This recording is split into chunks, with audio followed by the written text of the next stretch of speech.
Morning on today's Consumer Smarts, the tipping point with the holidays in full swing now. Who, what, when, and how much do you give? Today, consumer correspondent and iVillage contributor Janice Liberman is back here with us, well, with some tips for you. Sticky subject sometimes, right? Well, finding the right gifts for your friends and family can be hard enough during the holidays. And on top of it all, you have to figure out which people in your life you should tip. So we went for a tipping tutorial. Talk about big business. Last year, an estimated $26 billion was spent doing it. And right now, it's in full throttle. It's the season for giving and receiving, and for some people, like your regular hairstylist, you know what that means. It's tipping time. But for many folks, the hairstylist is just the tip of the iceberg. Housekeeper, teacher gifts, manicurist, mailman, UPS guy, cleaners, garbage man. Does it get expensive? Yeah, it does.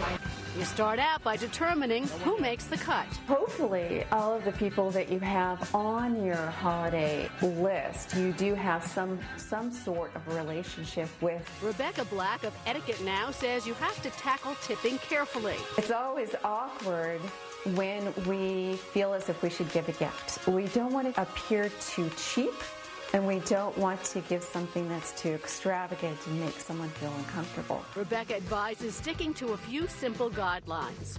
Once we have that list of those people who provide us a service regularly, then you go through and think, okay, how much is their weekly fee or their one-time fee? So say your hairstylist charges you about $50 to cut your hair.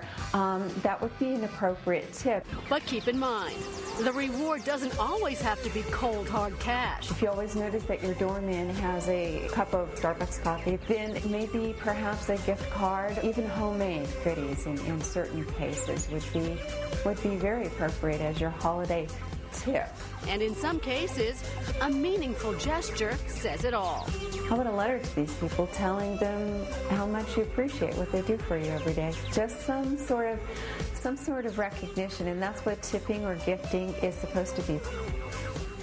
All right, Janice, let's go through this and kind of break it down for people. First of all, the who. Who actually deserves a tip? Okay, well, that's really personal, but it's people who take care of you all year round. Right. So it is the hairdresser, the newspaper carrier, the child care provider. However, this year, it's also the personal trainer, the spa attendant person, a dog walker, an elder care worker. Interesting new people. So how do you draw the line? It's people that really take care of you on a consistent basis who, especially when it comes to your children, you want to take care of those people. Right.